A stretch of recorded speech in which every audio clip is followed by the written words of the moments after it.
سامعین اور ناظرین کرام، السلام علیکم ورحمۃ اللہ وبرکاتہ۔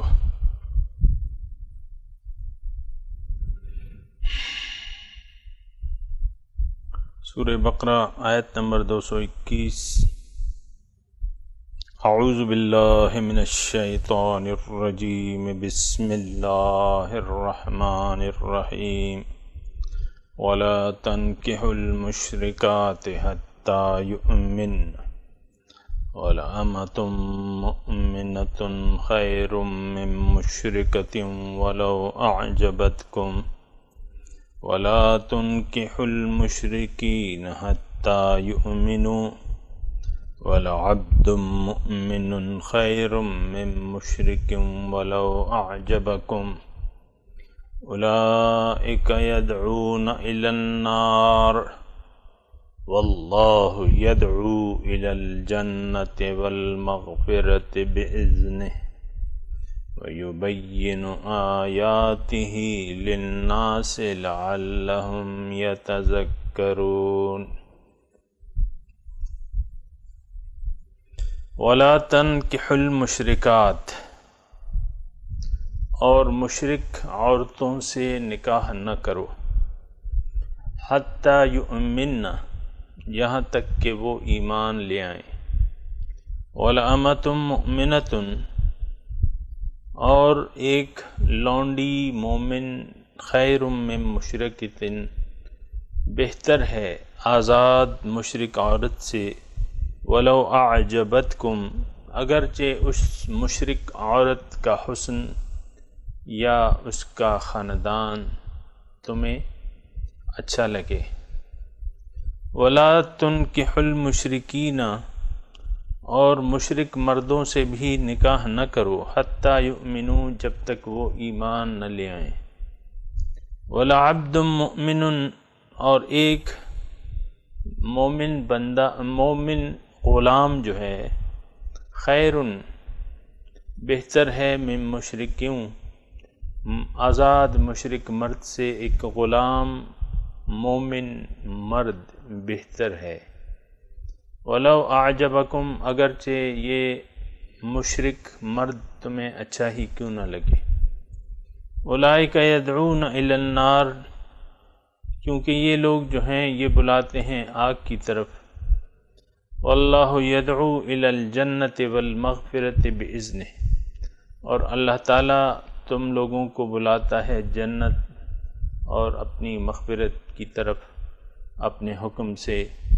وَيُبَيِّنُ آيَاتِهِ لِلنَّاسِ، اور کھول کے وضاحت کے ساتھ تمہیں اپنے احکامات، لوگوں کو اپنے احکامات بیان کر دیتا ہے، لعلہم یتذکرون، تاکہ یہ نصیحت حاصل کریں۔ سامعین کرام، ابواب البر ہیں، مختلف معاشرے کے احکامات ہیں، آپ سن رہے ہیں۔ کل کے جو سبق میں انفاق فی سبیل اللہ کا تذکرہ تھا، وَيَسْأَلُونَكَ مَاذَا يُنْفِقُونَ، اور کہ بھئی آپ سے پوچھتے ہیں کہ کیا خرچ کریں، آپ ان سے کہہ دیں کہ جو تمہاری ضرورت سے زائد ہے وہ خرچ کر دو۔ كَذَلِكَ يُبَيِّنُ اللَّهُ لَكُمُ الْآيَاتِ لَعَلَّكُمْ تَتَفَكَّرُونَ فِي الدُّنْيَا وَالْآخِرَةِ، اس پہ بات ہوئی تھی۔ پھر یتیموں کا مسئلہ پوچھا گیا، اس کا جواب دیا گیا۔ آج اللہ تعالیٰ نکاح کے بارے میں ایک وضاحت کر رہا ہے کہ مشرک مرد یا عورت سے نکاح جو ہے وہ منع ہو گیا ہے ان آیات کے بعد۔ وَلَا تَنْكِحُوا الْمُشْرِكَاتِ حَتَّى يُؤْمِنْ، اور مشرک عورتوں سے نکاح نہ کرو جب تک کہ وہ ایمان نہ لے آئیں۔ وَلَأَمَةٌ مُؤْمِنَةٌ، ایک لونڈی جو ہے وہ بہتر ہے ایک آزاد مشرک عورت سے، ایک لونڈی مومن جو ہے وہ بہتر ہے، اگرچہ وہ تمہیں بہتر ہی کیوں نہ لگے۔ اسی طرح وَلَا تَنْكِحُوا المشرکین حتی یؤمنوا، اور تم نکاح مت کرو مشرکین مردوں سے جب تک کہ وہ ایمان نہ لے آئیں، والعبد مؤمن، اور ایک غلام مومن جو ہے وہ بہتر ہے آزاد مشرک مرد سے، اگرچہ وہ تمہیں اچھا ہی کیوں نہ لگے۔ اور اب اس کی وجہ بیان کی جا رہی ہے سامعین کرام، اولئک یدعون الی النار، یہ کیوں ان سے نکاح جو ہے حرام ہو گیا ہے، اس کی وجہ کیا ہے؟ سامعین کرام اگر ہم وجہ اس کی تلاش کریں تو اس میں اسلامی معاشرے کا جو بنیادی مقصد ہے وہ ہمیں اللہ تعالیٰ ان آیات میں بتا رہا ہے، کھول کے بتا رہا ہے، اور یبین، وضاحت سے اللہ تعالیٰ اپنے احکامات بیان کر رہا ہے۔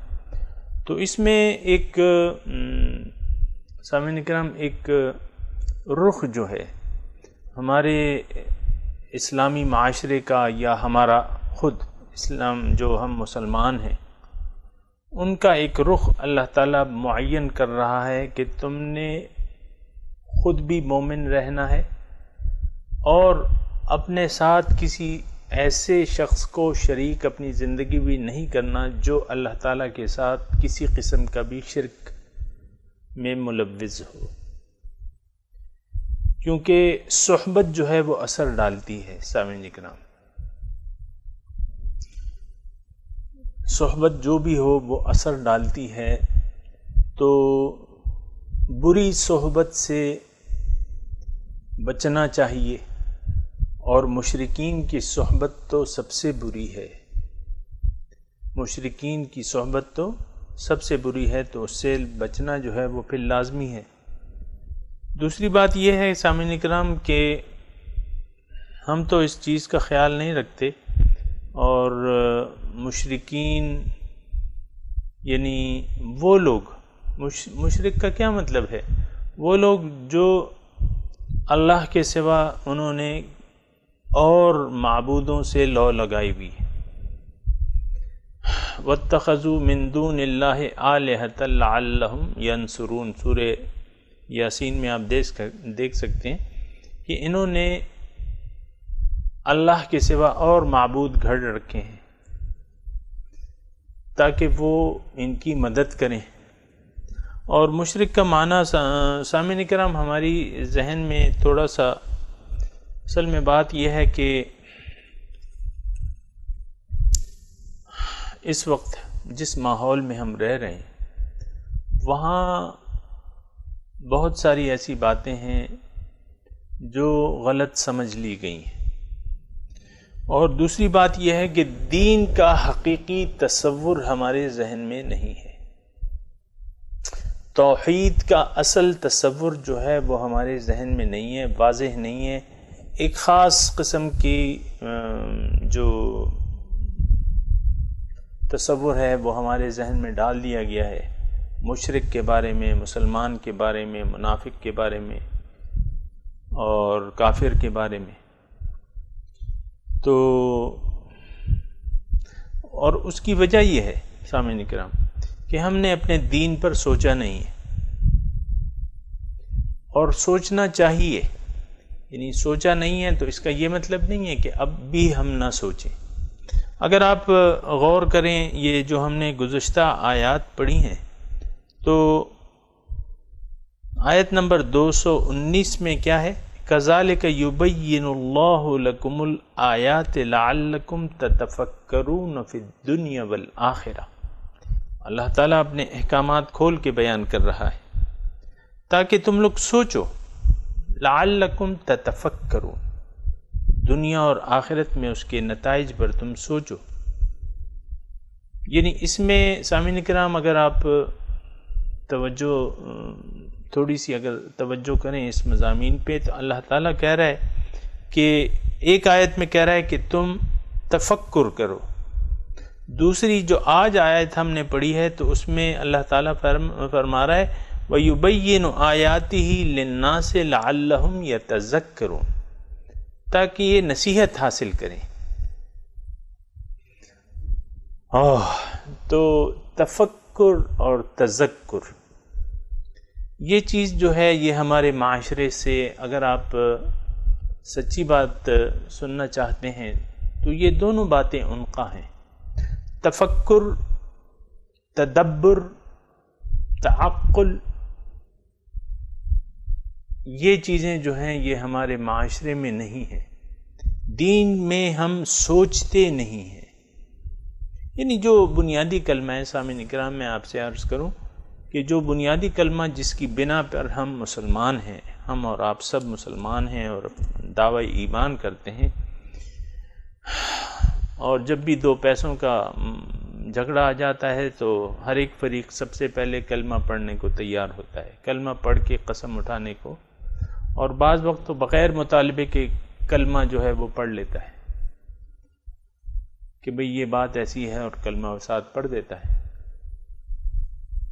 یعنی بہت زیادہ محدود ہو گیا ہے کلمے کا جو استعمال ہے، اور اس میں کلمے میں تفکر نہیں ہے. سب سے اہم بات جو ہے وہ توحید کی ہے. سامعین کرام، آج بھی یعنی مشرکوں کا ذکر آ رہا ہے کہ مشرکوں سے تم نے صحبت نہیں کرنی ہے، ان سے الگ رہو. تو مشرک کے الفاظ کے بارے میں ہم غور ہی نہیں کرتے. سب سے جو بنیادی بات ہے اپنا کلمہ جو ہے، جو کلمہ توحید ہے، پہلا کلمہ کیا ہے؟ توحید ہے. دوسرا کلمہ شہادت ہے.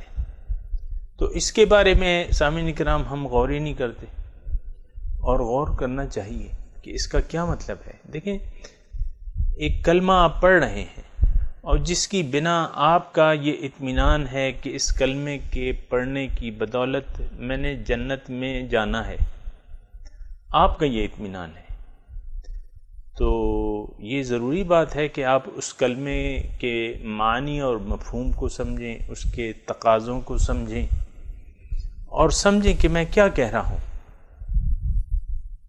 اس کا معنی کیا ہے، اس کا مفہوم کیا ہے، اس کے تقاضے کیا ہیں، اس پر عمل کیسے ہوگا.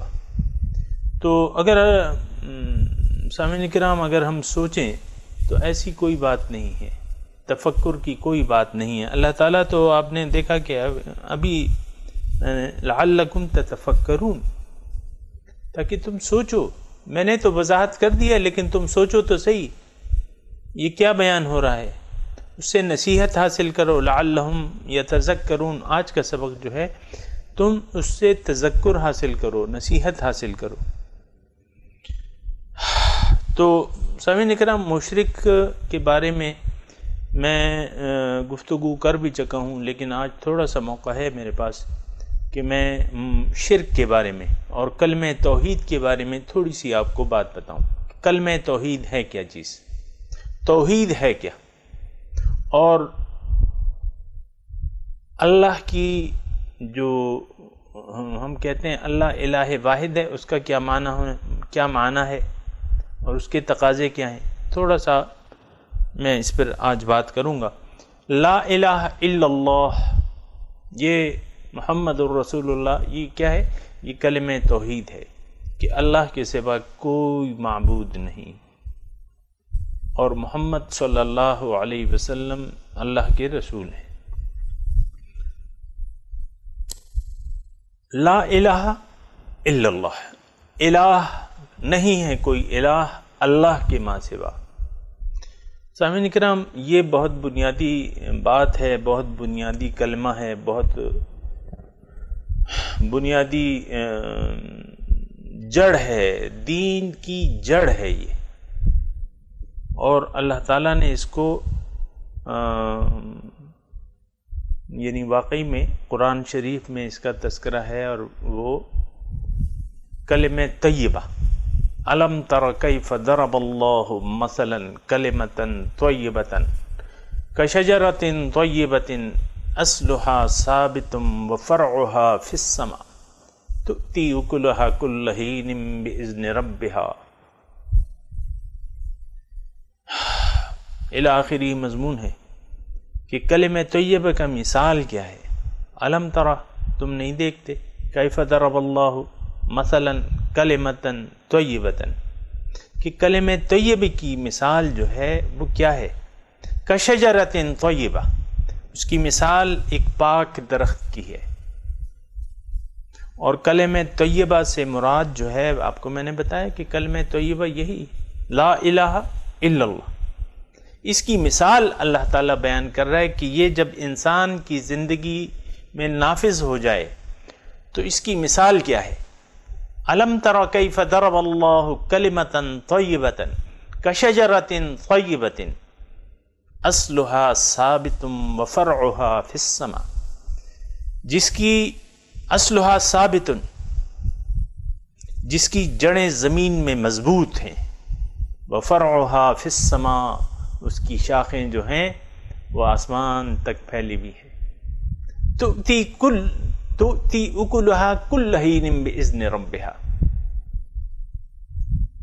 اور اللہ تعالی بیان کرتا ہے کہ یہ ہر وقت اپنا میوہ دیتا ہے، تؤتی اکلها کل حین، ہر وقت جو ہے یہ پھلدار درخت ہے۔ اس کلمہ طیبہ کی مثال ایک ایسے پھلدار درخت کی ہے جس کی جڑیں جو ہیں زمین میں گھبی ہوئی ہیں اور آسمان تک اس کی شاخیں چڑھی ہوئی ہیں، وہ پھلدار درخت ہے، ہر وقت ہمہ وقت ہر آن وہ اپنے میوے دیتا ہے۔ اللہ اکبر، تؤتی اکلها کل حین باذن ربها، اللہ کے حکم سے۔ تو سامعین اکرام یہ مثال ہے، دیکھیں ایک ایسا پھلدار درخت، ہمیں تو یہ درخت پھلدار نہیں معلوم ہوتا سامعین اکرام، یہ کلمہ طیبہ جو ہے یہ ہمیں کچھ کانٹے دار سی چیز معلوم ہوتا ہے اور پھلدار نہیں معلوم ہوتا۔ اب کیا کریں کہ وہ ہم نے لگایا ہی نہیں ہے، دل کی زمین میں اس کا درخت لگایا نہیں ہے تو اس کا تو کوئی علاج نہیں ہے۔ اگر دل کی زمین میں لا الہ کا پودا لگا لیا جائے،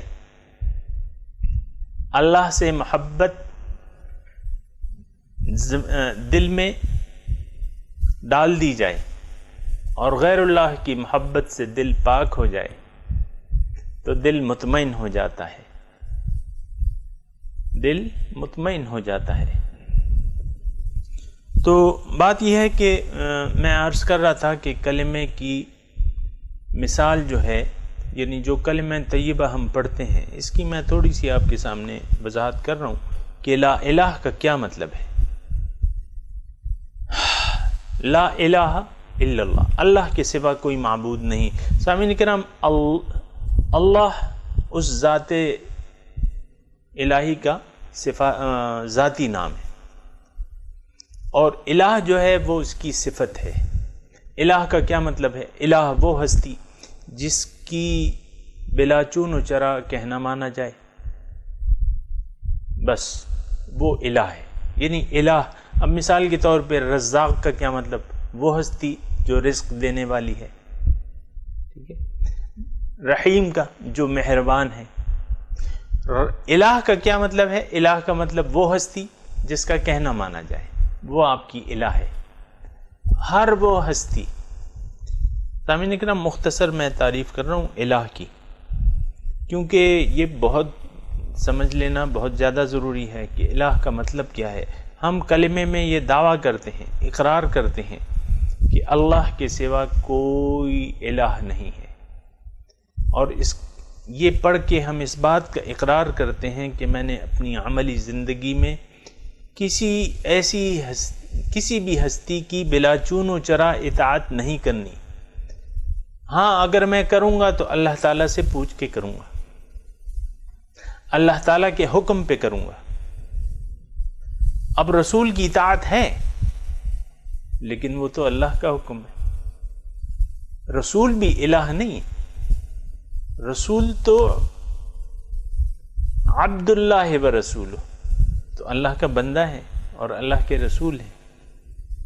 وَأَشْهَدُ أَنَّ مُحَمَّدًا عَبْدُهُ وَرَسُولُهُ، تو یہ یعنی بالکل اس میں کوئی وہ اشتباہ والی بات نہیں ہے۔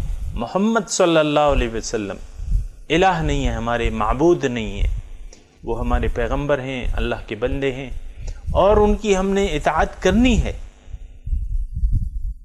وما ارسلنا من رسول الا لیطاع باذن اللہ، کوئی رسول میں نے، اللہ تعالیٰ کہہ رہے ہیں میں نے نہیں بھیجا لیکن اس لیے کہ اس کی اطاعت کی جائے، لیکن کیا وہ اللہ کا حکم ہے، باذن اللہ، اللہ کے حکم سے اس کی اطاعت کی جائے۔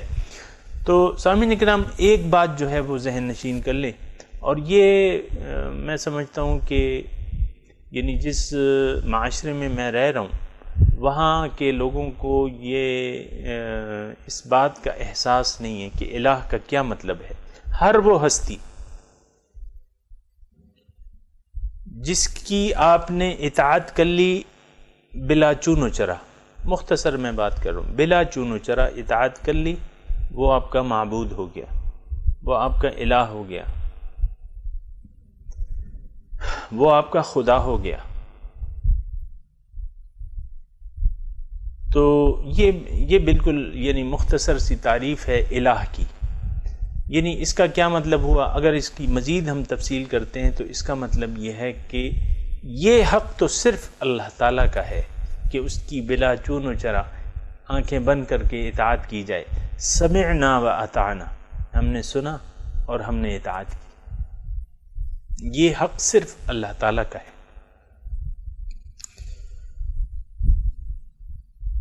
اور کسی کا حق نہیں ہے۔ یہ بالکل ذہن نشین ہونی چاہیے ہمارے اور آپ کے ذہن میں بات کہ الہ کا کیا مطلب ہے۔ الہ کا مطلب جس کا آپ نے کہنا مان لیا آنکھیں بند کر کے، وہ آپ کا الہ ہو گیا۔ اب تھوڑا سا میں آپ کو مزید اس کی وضاحت کروں کہ جس کا بھی آپ نے کہنا مانا، یعنی دوسرے درجے میں اگر میں اس کا تشریح بیان کروں تو یہ ہے کہ جس کا بھی آپ نے کہنا مانا اللہ کے حکم کے مقابلے میں، آپ نے اللہ تعالیٰ کے ساتھ دوسرے الہ کو تسلیم کر لیا عملاً۔ مثال کے طور پہ نفس نے آپ کو ایک تقاضا پیش کیا، اللہ تعالیٰ کا حکم اس کے خلاف تھا، آپ نے نفس کا کہنا مان لیا، اللہ کے حکم کے مقابلے میں نفس آپ کا الہ ہو گیا، اور آپ معنوی طور پر مشرک بن گئے، کیونکہ آپ نے دوسرے الہ کو تسلیم کر لیا، عملاً تسلیم کر لیا، زبان سے تو نہیں کیا، عملاً تسلیم کر لیا۔ اصل چیز تو عمل ہوتی ہے، آپ کے عمل جو ہے وہ اصل چیز ہے۔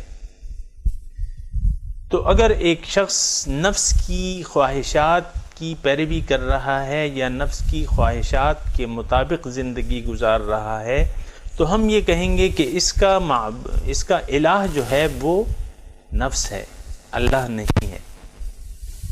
ہم یہ کہیں گے کہ اس کا نفس جو ہے، الہ جو ہے وہ نفس ہے، اس نے اپنے نفس کو اپنا الہ بنا لیا ہے۔ اب مشرک کسے کہتے ہیں؟ مشرک آسان، یہ تمام کتابوں میں ایسا لکھا ہوا ہے کہ اللہ تعالیٰ کی ذات یا صفات میں آپ نے کسی کو بھی شریک کر لیا، کسی اور ہستی کو شریک کر لیا جو اللہ تعالیٰ کی ذات ہے یا صفات ہے، اس کا رتبہ کسی اور کو دے دیا تو آپ مشرک بن گئے، اور یہ شرک ہے۔ یا تمام یعنی اس میں دو رائے نہیں ہے، تمام کتابوں میں ایسے ہی ہے، شرک صفاتی ہی ہوتا ہے اور شرک ذاتی ہوتا ہے۔ شرک ذاتی تو بہت کم ہے سامعین کرام، یعنی میں نے آج تک نہیں سنا کہ کسی نے شرک ذاتی کوئی ایسے انسان ہوں دنیا میں کہ وہ شرک ذاتی میں مبتلا ہوں، کہ اللہ تعالیٰ کے علاوہ بھی زمین اور آسمان کا کوئی اور خالق مانتے ہوں، دو ہستیاں مانتے ہوں خالق، میں نے نہیں سنا۔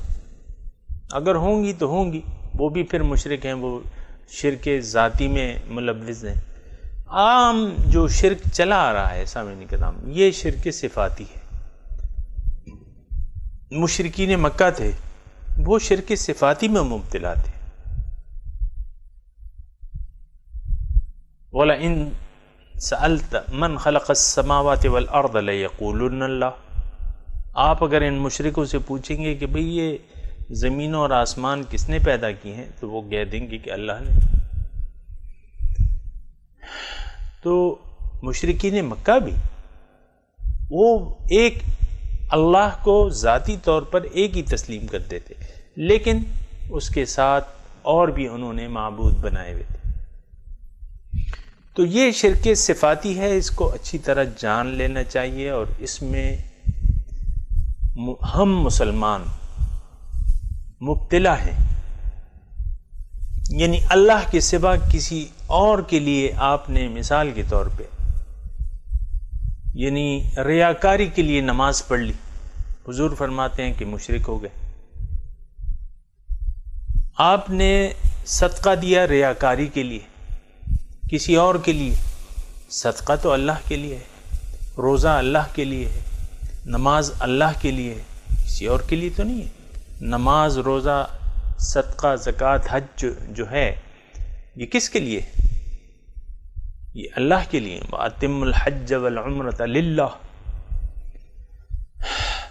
تو یہ تو اللہ کے لیے ہوتی ہیں یہ ساری چیزیں۔ آپ نے دکھاوے کے لیے پڑھ لیا، نماز کا ٹائم ہے، سارے لوگ کھڑے ہو گئے، آپ بھی مجبوراً کھڑے ہو گئے۔ تو روزہ ہے، اگر آپ کے ہونٹ خشک نہ ہو تو پھر دیگر ساتھی کہیں گے کہ یار تم تو بڑے فریش لگ رہے ہو، چلو روزہ رکھ لیتے ہیں، ہونٹ سوکھے رہ جائیں گے۔ تو یہ مشرک، یعنی اللہ کے لیے آپ نے کوئی عمل کر لیا، اللہ کے غیر اللہ کے لیے عمل کر لیا تو وہ شرک ہو گیا۔ اسی طرح یہ الہ کے معنی جان لینا چاہیے۔ الہ وہ ہستی جس کا آپ نے کہنا مان لیا۔ آسان الفاظ میں سامعین اکرام میں آپ کے سامنے اس کا بیان کر رہا ہوں کہ شرک حقیقت میں کیا ہے۔ یہ شرک صفاتی ہے۔ اللہ تعالیٰ کی ایک اور بات اگر سامعین اکرام میری آپ سنیں تو بہتر ہے کہ اللہ تعالیٰ نے اپنی تمام صفات میں ایک صفت سب سے زیادہ ماننے پر ہمیں یعنی ہمیں توجہ دلائی ہے۔ ہماری کامیابی کی نجات اللہ تعالیٰ کی ایک صفت کو ماننے میں ہے کہ اس ایک صفت کو تو تم نے ضرور ماننا ہے۔ اس صفت کو اگر تم نے مان لیا اور تسلیم کر لیا تو پھر تم مومن کہلاؤ گے۔ مان لیا، تسلیم کر لیا، اس پر عمل کر لیا، اللہ کو الہ مان لیا تو تم مومن ہو، تم متقی ہو، تم مومن ہو، تم اللہ کے بندے ہو۔ اگر ایسا نہیں ہے، اللہ تعالیٰ کو اگر تم نے الہ واحد نہیں تسلیم کیا تو پھر یہ ساری صفات جو سارے درجے ہیں وہ تمہارے لیے نہیں ہے۔ تم یعنی نہ تو مومن بن سکتے ہو جب تک اللہ تعالیٰ کی اس صفت کو نہ مانو، نہ تو مومن بن سکتے ہو، نہ متقی بن سکتے ہو، اور نہ کامیاب ہو سکتے ہو۔ بلکہ تم نے اگر ایسا کیا کہ اللہ تعالیٰ کی اس صفت میں کسی اور کو بھی شریک کر لیا تو تم عملاً مشرک ہو گئے، عملاً مشرک ہو گئے۔ اور شرک جو ہے تمام گناہوں میں آپ کو پتہ ہے سامعین کرام، تمام گناہوں میں سب سے بڑا گناہ جو ہے وہ کیا ہے؟ شرک ہے، اللہ تعالیٰ کے ساتھ شرک ہے۔ تو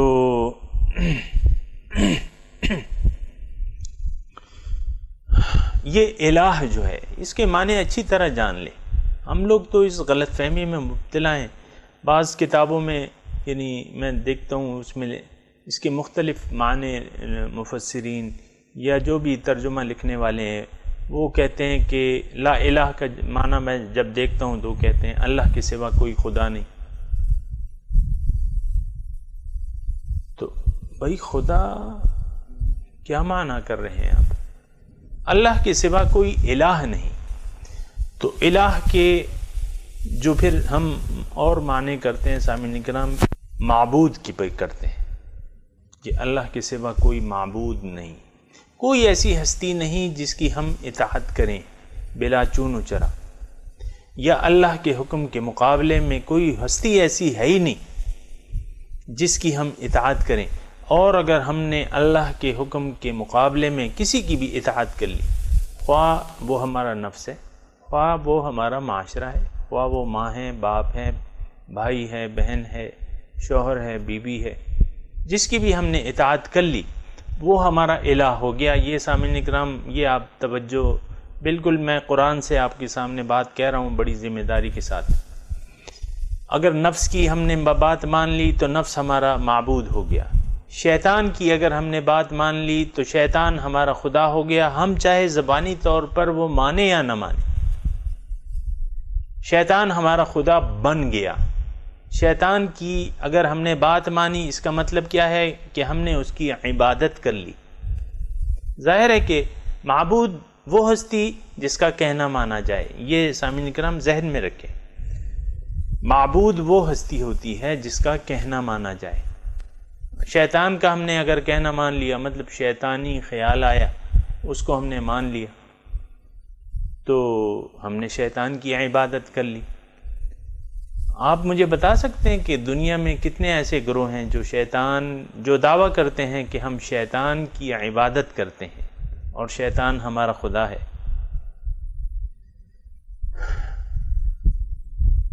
کم از کم مجھے تو علم نہیں ہے کہ کوئی ایسا گروپ موجود ہے، کوئی بھی ایسا دین ہے جس دین کا دعویٰ یہ ہے کہ ہمارا خدا جو ہے وہ شیطان ہے اور ہم نے اس کی بندگی کرنی ہے اور ہم نے اس کی عبادت کرنی ہے۔ ایسا کوئی وہ نہیں ہے سامعین اکرام، ایسا کوئی مذہب نہیں ہے، ایسا کوئی دین نہیں ہے، ایسے کوئی لوگ مجھے نہیں معلوم۔ جو بھی ہیں آج کل غیر مسلم جو بھی آباد ہیں، شیطان کی بندگی کا دعویٰ، شیطان کی عبادت کا دعویٰ کوئی بھی نہیں کرتا، لیکن تقریباً اکثریت شیطان کی عبادت میں مصروف ہے۔ سامعین اکرام، شیطان کی عبادت میں مصروف ہے۔ سورہ یاسین میں اگر دیکھیں، اب بعض لوگ سوچیں گے کہ میں یہ کیا باتیں کر رہا ہوں، کیونکہ یہ باتیں عام مطلب ایسی کہیں نہیں جاتی اور لوگ سنتے ہوئے بھی ذرا کہتے ہیں کہ یار یہ نہ کہو تو اچھی بات ہے کیونکہ ہم بچ جائیں گے۔ نہیں، جو حقیقت ہے وہ حقیقت ہے۔ الم اعہد الیکم یا بنی آدم الا تعبدوا الشیطان انہ لکم عدو مبین وان اعبدونی ھذا صراط مستقیم۔ اللہ تعالیٰ فرماتا ہے کہ یا بنی آدم، قیامت کے دن اللہ تعالیٰ لوگوں سے پوچھے گا، اے بنی آدم، کیا میں نے تم سے اس بات کا وعدہ نہیں لیا تھا؟ الم اعہد الیکم یا بنی آدم الا تعبدوا الشیطان، اے بنی آدم، شیطان کے نقش قدم پر مت چلنا۔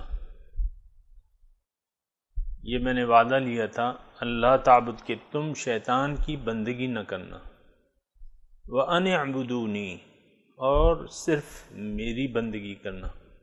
تو سامعین اکرام، میں نے آپ کو بتایا کہ کوئی بھی دنیا میں ایسا نہیں ہے جو یہ کہتا ہے کہ میں شیطان کی بندگی کر رہا ہوں، بلکہ شیطان کے کہنے پر چلتے ہیں۔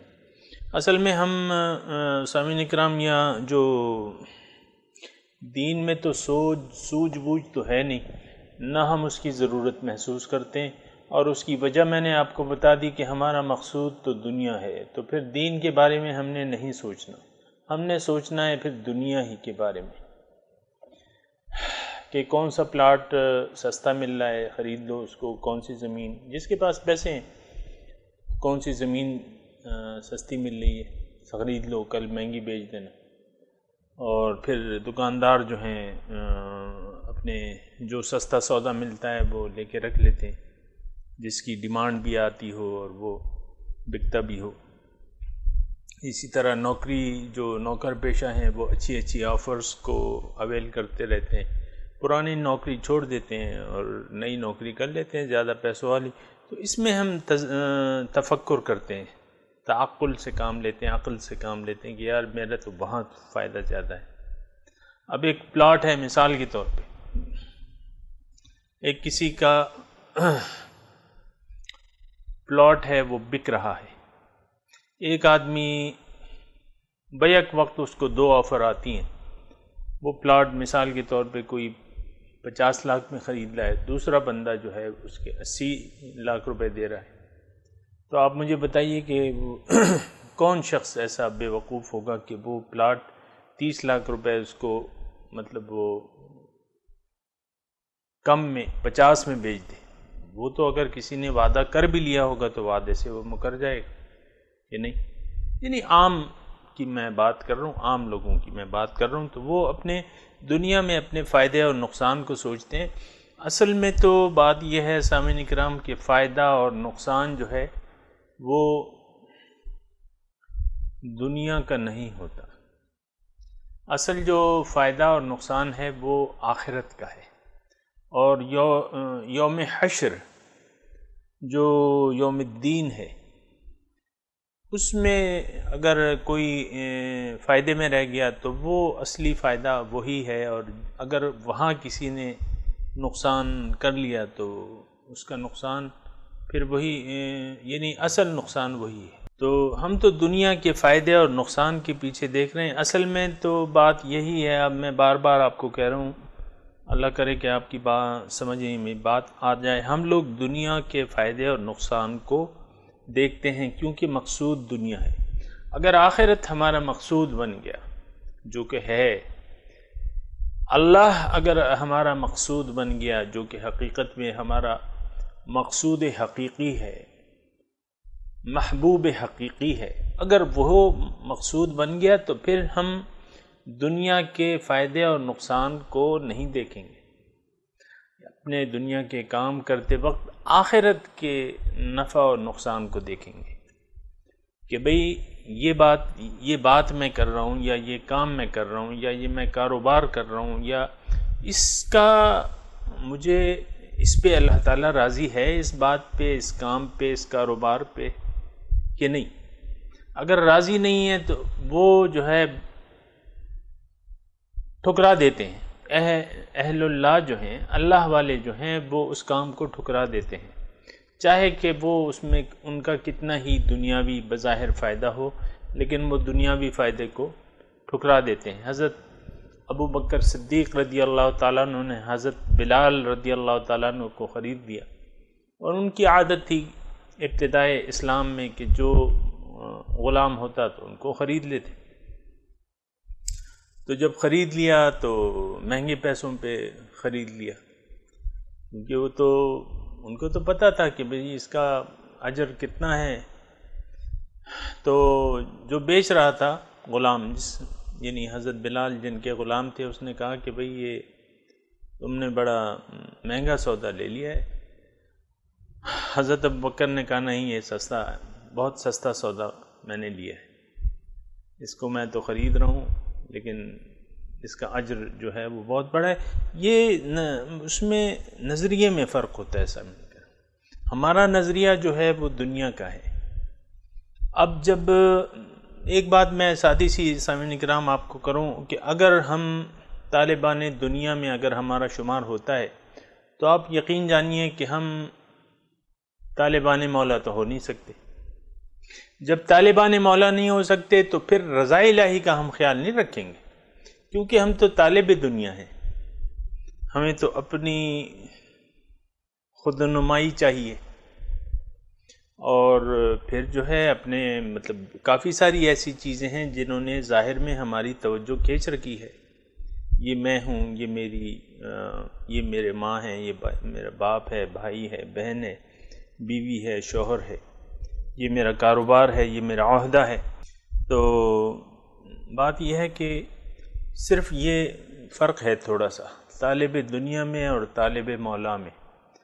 طالب مولا جو ہے وہ طالب دنیا نہیں ہے، اس کو دنیا کے فائدے اور نقصان کی کوئی پرواہ نہیں ہے، اس کو تو آخرت کی پڑی ہوئی ہے، اللہ کی رضا کی پڑی ہوئی ہے۔ وَمِنَ النَّاسِ مَن يَشْرِي نَفْسَهُ ابْتِغَاءَ مَرْضَاتِ اللَّهِ، لوگوں میں سے بعض ایسے ہیں جنہوں نے اپنے آپ کو بیچ دیا ہے اللہ کی رضاؤں کے لیے، بس اللہ کی رضاؤں کے لیے پھر رہے۔ تو بات یہ ہے کہ یہ تھوڑی سی سمجھنے کی بات ہے۔ بہرحال اس وقت میں بات کر رہا ہوں شرک کی بات کر رہا ہوں، شرک اور توحید، اس کو سمجھ لینا چاہیے۔ توحید جو ہے ہماری زندگی، انسان کی زندگی کی کامیابی کی واحد دلیل ہے. یعنی جب تک سب سے پہلی جو سیڑھی ہے وہ آپ نے یہ طے کرنی ہے کہ آپ کا محبوب و مقصود کون ہے، آپ کسے چاہتے ہیں. اگر آپ طالب دنیا بن کے اسلام کو قبول کرنا چاہتے ہیں تو رہنے دیجیے، آپ طالب دنیا ہی بن کے رہیے. تو لیکن اگر آپ طالب مولا بننا ہے تو آپ کو توحید کو اپنانا ہوگا. اور توحید سادے الفاظوں میں، اگر میں آپ کو الفاظ کے ہیر پھیر میں نہ الجھاؤں تو توحید سادے الفاظ میں یہ ہے کہ آپ نے اپنی آئندہ زندگی میں صرف اور صرف آئندہ زندگی صرف اور صرف اللہ کی ہدایات اور اس کی رضا کے مطابق تمام کام کرنے ہیں. چند عبادات نہیں، تمام کام، سارے کام جو ہے اللہ کی رضا کے لیے کرنے ہیں، اللہ کی وجہ سے کرنے ہیں.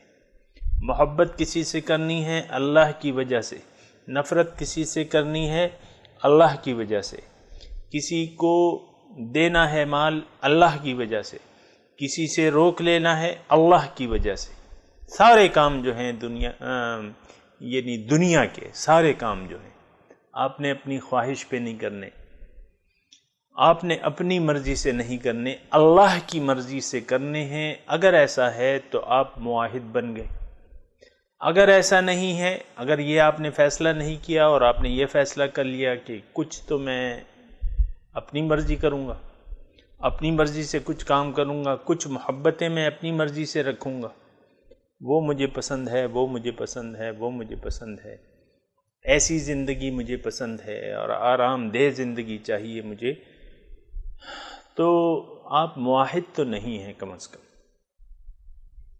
اور جب موحد نہیں ہے تو پھر وہ دوسرا جو ہوتا ہے، میں اس کا نام نہیں لیتا، وہ آپ دوسرے گروپ میں ہیں. اگرچہ آپ زبان سے لا الہ کہہ رہے ہیں لیکن اللہ آپ کا الہ واحد نہیں ہے، آپ کے الہ جو ہیں وہ زیادہ ہیں. وَعَبُدُ اللَّهَ وَلَا تُشْرِكُوا بِهِ شَيْئًا.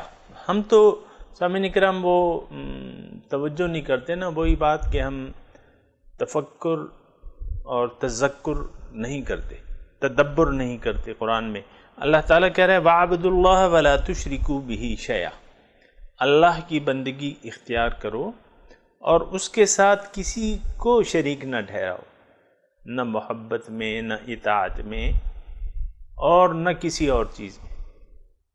خالص اللہ کی بندگی کرو اور دین کو اللہ کے لیے خالص کرو.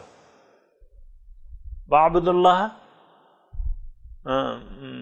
ان الذین آمنوا وعملوا الصالحات واخلصوا دینہم للہ. وہ لوگ جو ایمان لائے، عمل صالح کیا اور اپنی زندگی کو اللہ کے لیے خالص کر لیا. کیا مطلب؟ اپنے تمام کاموں کو دین کے مطابق بنا لیا. وَأَخْلَصُوا دِينَهُمْ لِلَّهِ. تو یہ لوگ جو ہیں یہ سچے ہیں. سامعین کرام، امید میں کرتا ہوں کہ ان چند الفاظ سے شرک کی تھوڑی بہت میں وضاحت کر سکا ہوں. بہرحال اللہ نے چاہا تو کسی اور مجلس میں بھی باتیں ہوتی رہیں گی، کیونکہ یہ تمام قرآن میں زیادہ تر مسائل جو ہیں وہ توحید کے ہیں. اور یہ بھی میں بتا دوں کہ انسان کی یعنی توحید جو ہے وہ یعنی جڑ ہے، رأس الطاعات اسے کہا ہے. وحد اللہ فإن التوحید رأس الطاعات. اللہ کی توحید بیان کرو، اللہ کو ایک تسلیم کر لو، اللہ کو الہ واحد تسلیم کر لو، کیونکہ یہ تمام اطاعت کی جڑ ہے. فإن التوحید رأس الطاعات. تمام طاعات کی جڑ جو ہے وہ توحید ہے. اور سامعین کرام، یہ بھی میں ساتھ چلتے چلتے بتا دوں کہ اگر ایسا نہ ہوا، توحید پر ہمارا پکا ایمان نہ ہوا اور پکا عمل نہ ہوا، تو پھر کچھ کمی رہ جائے گی، کچھ نہیں بلکہ بہت کمی رہ جائے گی. یہ ایک سادی سی بات ہے سامعین کرام. اگر آپ میری بات کو سننا چاہیں، یہ ہے کہ والذین آمنوا اشد حبا للہ، ایمان والوں کی صفت یہ ہے کہ وہ اللہ سے شدید محبت کرتے ہیں۔ اب یہ شدید محبت جو ہے یہ تو دل سے تعلق رکھتی ہے، اب یہ ہو نہیں سکتی جب تک اللہ آپ کا مقصود نہ ہو۔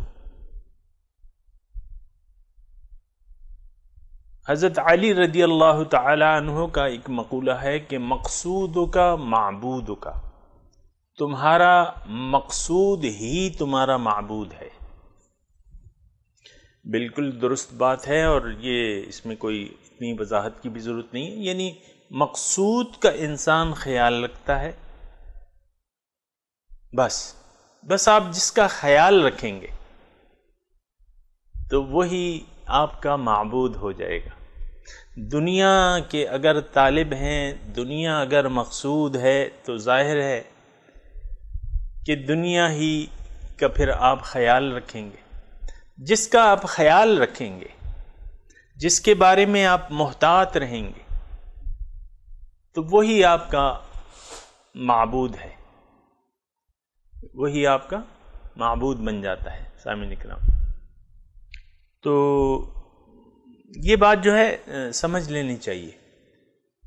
دنیا کو معبود، دنیا کو مقصود بنا کے ہم اللہ کو معبود نہیں بنا سکتے، نہ وہ بن سکتا ہے، کیونکہ ہمیں تو دنیا کے نفع و نقصان کا خیال رہے گا۔ سامعین کرام، تو پھر تو بات نہ بنی۔ یہ چھوٹی سی بات ہے، میں نے آپ کو کہہ دی۔ تو آج کا جو سبق ہے وَلَا تَنْكِحُوا الْمُشْرِكَاتِ حَتَّى يُؤْمِنْ، دیکھو مشرکات عورتوں سے نکاح نہ کرنا جب تک کہ وہ ایمان نہ لے آئیں۔ اب دیکھیں، نکاح جو ہے وہ ایک تعلق ہے، اب اس میں آگے اس کی تفصیل آئے گی کہ ایسا کیوں ہے۔ وَلَأَمَةٌ مُؤْمِنَةٌ خَيْرٌ مِّن مُشْرِكَةٍ وَلَوْ أَعْجَبَتْكُمْ، اور ایک مومن لونڈی جو ہے وہ بہتر ہے ایک آزاد مشرک عورت سے، اگرچہ اس کا حسن یا اس کا خاندان تمہیں متاثر کر رہا ہو۔ وَلَا تُنْكِحُوا الْمُشْرِكِينَ حَتَّى يُؤْمِنُوا، اور مشرکین مردوں سے بھی نکاح نہ کرنا اے مومن عورتوں، جب تک کہ وہ ایمان نہ لے آئیں۔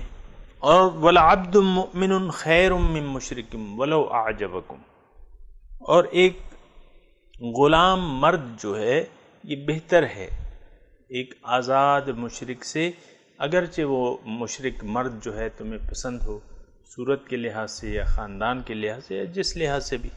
اور اس کی وجہ اب اللہ تعالیٰ بیان کریں، اولئک یدعون الی النار، اس کی وجہ یہ ہے کہ یہ لوگ، مشرک جو ہے خود بھی آگ میں جانے والا ہے، اور جو اس کا ساتھی بنے گا وہ بھی آگ میں جائے گا، کیونکہ المرء مع من احب، حضور نے ایک فارمولہ بیان کیا ہوا ہے کہ بندہ تو اس کے ساتھ ہوگا کہ جس کے ساتھ اس کی محبت ہوگی۔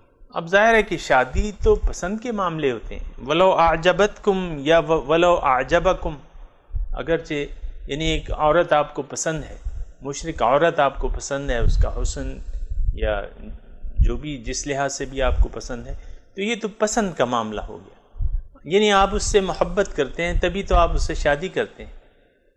ایک لڑکی جب تک آپ کی محبت نہیں ہوگی یا آپ کو پسند نہیں ہوگی، آپ شادی کے لیے ہاں کیسے کریں گے؟ یا اس طرح ایک لڑکی مرد سے شادی کر رہی ہے تو جب تک وہ اسے پسند نہیں ہوگا تو تب تک کیسے ہوگا؟ تو المرء مع من احبہ، حضور فرماتے ہیں کہ بندہ اس کے ساتھ ہوگا قیامت میں جس کے ساتھ اسے محبت ہو۔ یہ مشرک جو ہیں یہ آگ میں جائیں گے، ان کا ٹھکانہ آگ ہے، ہمیشہ اس میں رہیں گے۔ یہ ایک بات سامعین کرام نوٹ کر لیں، قرآن کی بات ہے۔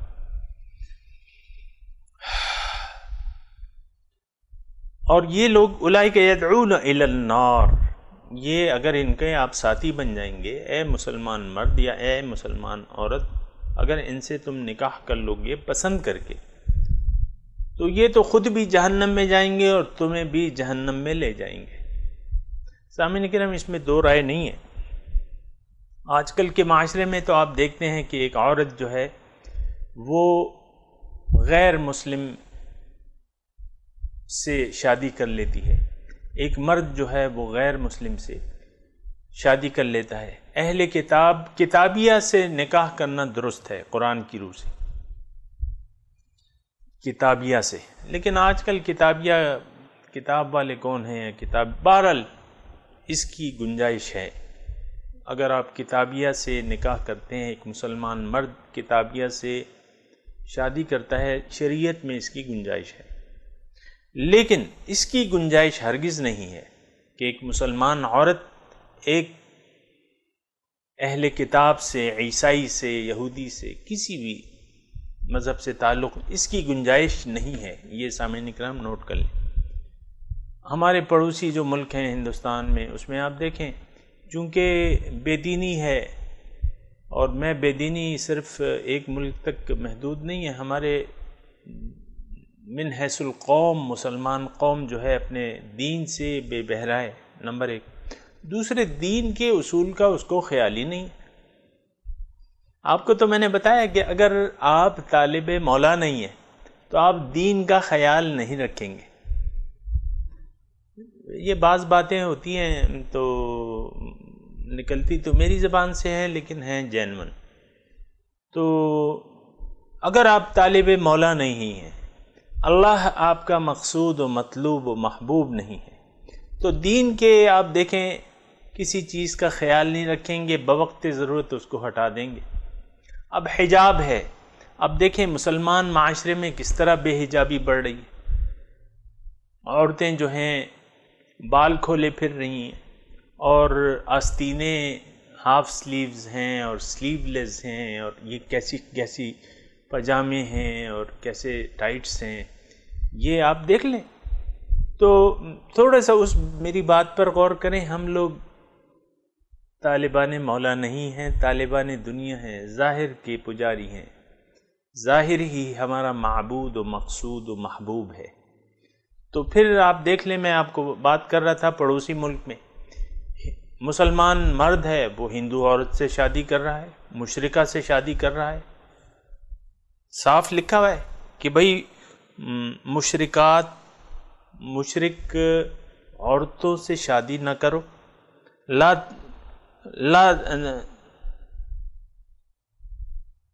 یعنی نہ مسلمان مرد کو مشرک عورت سے شادی کرنی چاہیے، نہ مسلمان عورت کو مشرک مرد سے شادی کرنی چاہیے، صاف احکامات ہیں۔ لیکن آپ دیکھیں، ویسے ہی میں آپ کو ایک بات بتا رہا ہوں، بڑے یعنی اگر آپ نے تھوڑا سا بھی مواد آپ کو غور کے لیے چاہیے تو کوئی فکر کی بات ہی نہیں ہے۔ لڑکیاں جو ہیں وہ لڑکوں کے ساتھ بھاگ جاتی ہیں، یعنی یہ تو ہندوستان کے معاشرے کی نہیں، میں تو اپنے معاشرے کی بات کر رہا ہوں۔ محبت کی شادیاں عدالتوں میں ہو رہی ہیں۔ اللہ، اچھا پھر ہندوستان کی جو میں بات کر رہا ہوں، ویسے مطلب اس لیے نہیں کر رہا کہ کسی کو میں ہدف تنقید بنا رہا ہوں، ویسے یعنی عبرت کے لیے یہ بات کر رہا ہوں، اور عبرت یہ ہے کہ ہم لوگ اللہ کو بھلا چکے ہیں، اللہ کے احکامات کو بھلا چکے ہیں، اللہ کے دین کو بھلا چکے ہیں۔ اس کی وجہ یہ ہے کہ اللہ ہمارا مطلوب و مقصود و محبوب نہیں ہے، ظاہر کے ہم پجاری ہیں، شیطان کے ہم پجاری ہیں، شیطان کے نقش قدم پر چل رہے ہیں۔ اس کا یہ مطلب ہے شیطان کے پجاری ہونا کہ ہم نفس و شیطان کی بات مان رہے ہیں۔ اب ایک مسلمان مرد ہندو عورت سے شادی کیسے کر سکتا ہے؟ لیکن آپ دیکھ لیں کر رہے ہیں، لوگ دھڑا دھڑ کر رہے ہیں۔ بعض بڑے اونچے نام ہیں، میں نام نہیں لینا چاہتا، لیکن صرف عبرت آپ اس سے پکڑیں۔ یہ مثال کے طور پہ میں نے آپ سے بات بیان کی ہے، ورنہ تو زندگی کے ہر معاملے میں دین کے احکامات کو ہم پاؤں تلے رونتے ہیں۔ اور یہ ہندوستان کی نہیں، پاکستان کی میں بات کر رہا ہوں کہ ہم سنت رسول سنت رسول سے میری مراد صرف داڑھی نہیں ہے، سنت رسول میں احکامات رسول ہیں، جو دین کا طریقہ انہوں نے ہمیں بتایا ہے، جو کہ حدود و قیود اللہ تعالیٰ کی ہمیں بتائی ہیں، کوئی پاسداری نہیں ہے، نہ کوئی اس کا خیال ہے۔ تو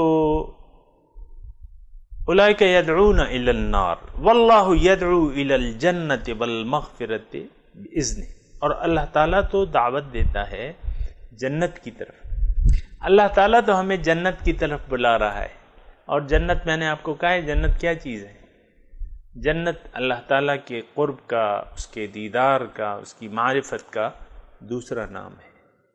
جنت ایک بس لفظ ہے، کامیابی کی جگہ، انسان کی کامیابی کی جگہ کا نام، یا جس جگہ اس کا مقصود ہوگا، محبوب ہوگا، اس کا نام کیا ہے؟ جنت۔ واللہ یدعو الی الجنت، اللہ تعالیٰ تو تمہیں بلاتا ہے جنت کی طرف جہاں تمہارا مقصود ہے، والمغفرت، اپنی بخشش کی طرف، باذنہ، یہ اس کا حکم ہے، یہ اس کی چاہت ہے کہ اللہ تعالیٰ تمہیں جنت کی طرف بلا رہا ہے۔ سارعوا الی جنت الی مغفرت وجنت عرضها كعرض السماء والارض او کما قال، جلدی کرو۔ دیکھیں اللہ تعالیٰ کہہ رہا ہے جلدی کرو بھائی، جلدی کرو، جلدی جلدی جنت کی طرف اور مغفرت کی طرف۔ اور یہاں واللہ یدعو الی الجنت والمغفرت باذنہ، اللہ تعالیٰ تمہیں بلاتا ہے جنت کی طرف۔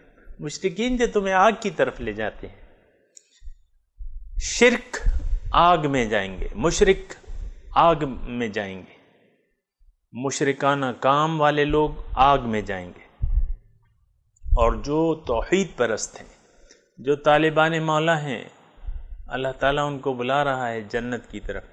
اور عام انسانیت کو دعوت ہے کہ بھئی چلو اللہ کی طرف رجوع، وَاسْتَغْفِرُوا رَبَّكُمْ ثُمَّ تُوبُوا إِلَيْهِ، اللہ سے اپنے گناہوں کی، اپنے بے مقصد زندگی سے معافی مانگو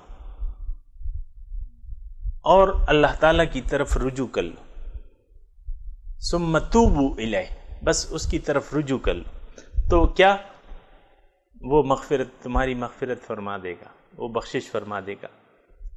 وَيُبَيِّنُ آيَاتِهِ لِلنَّاسِ لَعَلَّهُمْ يَتَذَكَّرُونَ، اور اللہ تعالیٰ اپنے احکامات وضاحت سے بیان کرتا ہے لوگوں کے لیے تاکہ یہ نصیحت حاصل کرے۔ سامعین کرام، یہ مضامین جو ہیں، اگر آپ دیکھیں کہ سادہ اگر آپ نے ترجمہ پڑھنا ہے تو بس سادہ ترجمہ پڑھ لیں، اس میں تو کوئی وہ نہیں ہے، لیکن آپ دیکھیں کہ اس میں کتنا مفہوم ہے اور کتنا اس میں نصیحت ہے۔ خاص کر یہ آخری آیت جو ہے کہ واللہ یدعو الی الجنت والمغفرت باذنہ، اللہ تعالیٰ تمہیں بلا رہا ہے جنت اور مغفرت کی طرف، یہ اس کا حکم ہے، یہ اس کی چاہت ہے، اور اپنی آیاتیں کھول کے بیان کر رہا ہے۔ اب دیکھیں، صرف اگر یہ احکامات بیان ہو جاتے تب بھی ٹھیک تھے، لیکن پھر اللہ تعالیٰ نے اس کی وجہ بھی بیان کر دی، یعنی مشرک مرد سے شادی نہیں کرنی، مشرکہ عورت سے شادی نہیں کرنی۔